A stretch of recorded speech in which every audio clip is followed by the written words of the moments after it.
बिस्मिल्लाहिर्रहमानिर्रहीम। एक गांव में एक औरत रहती थी। उसका नाम निशु था। निशु को कहीं से 100 रुपये मिले। इससे पहले उसने कभी 100 का नोट नहीं देखा था। रुपए पाकर पहले तो वो बहुत खुश हुई, फिर उसे ये ख्याल सताने लगा कि इस दौलत को मैं कहाँ रखूँगी। इसे किसी ऐसी जगह छुपाना चाहिए जहाँ किसी की नज़र ना पड़े, वरना इसे कोई चुरा लेगा।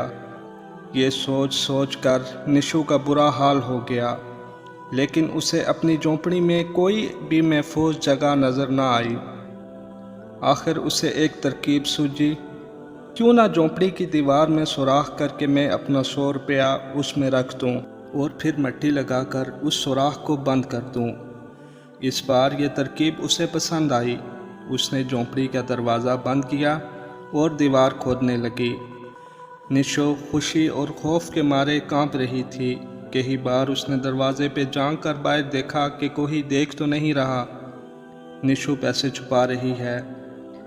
जब दीवार में सुराख हो गया तो निशु ने 100 रुपये उसमें रख दिए और ऊपर से गीली मिट्टी लगाकर सुराख बंद कर दिया।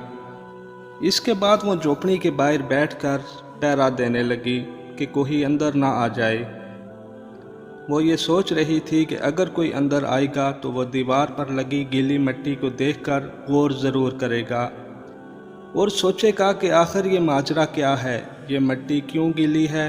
ज़रूर दाल में कोई काला है, कोई शय इसमें छुपा कर रखी गई है और फिर वो इसे चुरा लेगा। इस डर से निशु इस वक्त तक बाहर बैठी रही जब तक गीली मिट्टी सूख नहीं गई। इतना कुछ कर लेने के बाद भी इसको तसल्ली न हुई। उसको एक और वहम सताने लगा कि फ़र्ज़ करो अगर चोर पैसे चुराने झोपड़ी में आ जाते हैं तो वो किस तरह तलाशी लेंगे। वो कौन सी जगह है जिसको वो तलाश करेंगे, क्योंकि इस झोपड़ी में चंद बर्तन ही हैं, इसके अलावा कुछ भी नहीं। गांव के अक्सर लोग दीवारों या ज़मीन खोद कर पैसे छुपाते थे। बस सीधी सी बात है, चोर दीवार को तोड़ेंगे और मेरे पैसे निकाल लेंगे। ये ख्याल आते ही निशु के पसीने छूट गए। अब वो क्या करे और क्या ना करे। निशु ने बहुत सोचा और ज़हन लड़ाया। उसको एक और ख्याल आया। निशु खुशी से उछल पड़ी।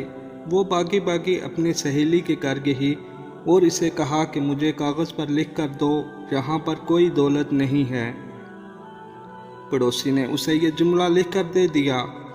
उसने घर आकर ऐन उसी जगह जहाँ पर उसके 100 रुपये का नोट छुपाया हुआ था वो कागज़ लगा दिया। इसी गांव में एक और बेवकूफ़ औरत रहती थी। बेवकूफ़ होने के साथ साथ वो लालची भी थी। उसका नाम बानो था। एक रोज़ बानो निशु के घर आई, मगर निशु घर पर मौजूद न थी। उसने झोंपड़ी में निगाह दौड़ाई। इधर उधर देखते हुए उसकी नज़र उस कागज़ पर पड़ी जिस पर लिखा हुआ था कि इधर कोई दौलत नहीं है। वो थोड़ा सा पढ़ना लिखना जानती थी। ये जुमला पढ़कर वो थोड़ा हैरान और परेशान हुई।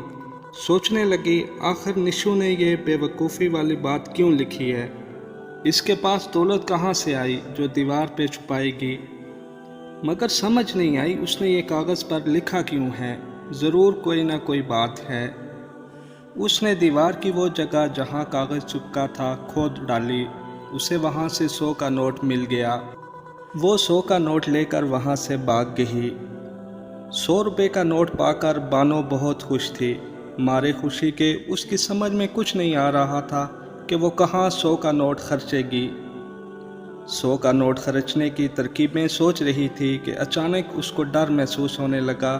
अगर किसी को पता चल गया तो मुझे पुलिस के हवाले कर देगा। वो जेल में मुझसे चक्की पिसवाएगा और बहुत सारे काम करेगा। मैं इतने सारे काम करके थक कर बीमार हो जाऊंगी और फिर मैं मर जाऊंगी। डर के मारे बानो को घर में चैन नहीं आ रहा था। फिर उसने 100 का नोट रुमाल में बांध कर छुपा दिया और कोई तरकीब सोचने लगी। फिर अचानक उसे ख्याल आया और वो गांव जाने वाले रास्ते में खड़ी हो गई। उधर से एक शख्स का गुज़र हुआ। बानो ने उससे कहा कि मुझे आपसे एक मशवरा करना है। مسافر نے کہا ٹھیک ہے، پہلے آپ مجھے ساری بات بتائیں، پھر میرا مشورہ حاضر ہے۔ بانو نے سارا قصہ مسافر کو بتایا اور بولی اب بتاؤ مجھے کیا کرنا چاہیے۔ وہ مسافر سمجھ گیا کہ یہ عورت چور ہونے کے ساتھ ساتھ بے وقوف بھی ہے۔ اس نے کہا کہ تم اپنے دروازے پر لکھ دو میں ایک ایماندار عورت ہوں اور میں نے نشو کا نوٹ نہیں چرایا۔ بانو جلدی جلدی گھر آئی اور اس نے ایسا ہی کیا۔ بس پھر کیا ہونا تھا، سارے گاؤں والوں کو معلوم ہو گیا کہ بانو چور ہے اور اسی نے نشو کا نوٹ چرایا ہے۔ محترم ناظرین، ایسی دلچسپ اور سبق آموز کہانیوں کے لیے اس ویڈیوز کو لائک اور ہمارے چینل کو سبسکرائب ضرور کیجیے۔ شکریہ۔